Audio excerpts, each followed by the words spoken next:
Indian meteorological department દ્વારા જે તાપમાનનું ફોરકાસ્ટિંગ જે છે કરવામાં આવ્યું છે એ અનુસંધાને જોવા જઈએ તો રાજકોટ શહેરનું તાપમાન જે છે આગામી 4 દિવસ સુધી છે 42 થી 43 ડિગ્રી સુધી રહેવાની શક્યતા છે નોંધાયેલી છે.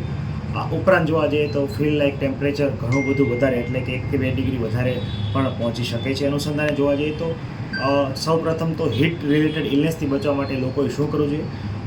સૌપ્રથમ બની શકે તો બપોરના પીક અવર્સ દરમિયાન એટલે કે 12 થી 4ના સમયગાળા દરમિયાન બિનજરૂરી છે બહાર જવાનું ટાળવું જોઈએ. ખાસ કરીને સગર્ભા ધાત્રી બહેનો ઉપરાંત ખાસ કરીને વયોવૃદ્ધ લોકો, સિનિયર સિટીઝન અને જે ઉંમરના નાના બાળકો જે છે અને હાલ વેકેશનની પણ સિઝન ચાલી રહી છે તો એમણે ખાસ જે છે તકેદારી રાખવાની છે.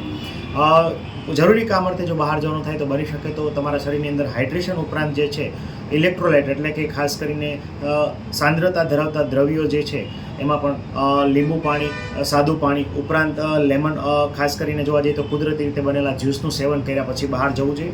ઉપરાંત દરેક વ્યક્તિએ પોતાના શરીરની અંદર પાણીની માત્રા જાળવવા માટે દર કલાકે ઓછામાં ઓછું 200 ml એટલે કે 1 થી 1.5 ગ્લાસ જેટલું પાણી જે છે પીવાનો આગ્રહ રાખવો જોઈએ. આ ઉપરાંત ખાસ કરીને વ્યક્તિએ અતિશય ઠંડાથી અતિશય ગરમ વાતાવરણમાં અને અતિશય ગરમથી અતિશય ઠંડા વાતાવરણમાં જવા નો આગ્રહ જે છે રાખવો જોઈએ નહીં. આ ઉપરાંત અત્યારે વજનમાં હળવા અને આછા રંગના વસ્ત્રો જે છે પરિધાન કરવા જોઈએ. બની શકે તો કોટનના સુતરાઉ કાપડના બનેલા સફેદ રંગના વસ્ત્રો પરિધાન કરવા જોઈએ. બહાર જવાનું થાય તો ખાસ કરીને ટોપી, રૂમાલ વગેરે જે છે ઉપરાંત ઘણી વખત છત્રીનો પ્રયોગ પણ જે છે કરી શકાય છે.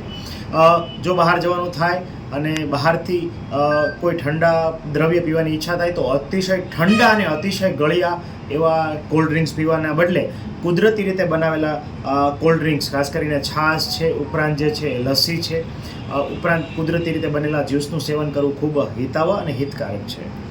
આ ઉપરાંત ખાસ કરીને લોકોને અત્યારે એ પણ એક અપીલ કરવા માગું છું કે ભરપેટ જમવાની બદલે હાલ જે છે કટકે અને ભરપેટ ન જમાય એ રીતે જમવું જોઈએ. અને કેલરીમાં વધારે એટલે કે વધારે પડતું શુગર અને વધારે પડતો પ્રોટીનયુક્ત ખોરાક કે વધારે પડતે ચરબીયુક્ત ખોરાક ન આરોગતા સમપ્રમાણ જે છે ખોરાક જે છે આરોગવો જોઈએ. સાહેબ, સ્ટ્રોકના કોઈ કેસીસ આવે છે અત્યારે? હાલ જે છે 108ના માધ્યમથી બપોરના સમયે હીટ રિલેટેડ ઇલનેસ એટલે કે ઘણી વખત ચક્કર આવવા, માથાનો દુખાવો એવા કેસીસ જે છે એ નોંધાતા હોય છે ને પીડી સિવિલ હોસ્પિટલ ખાતે જે છે દર્દી પહોંચતા હોય છે, પરંતુ કોઈ જીવલેણ કોઈ પણ કેસ જે છે અત્યાર સુધી સામે આવેલ નથી.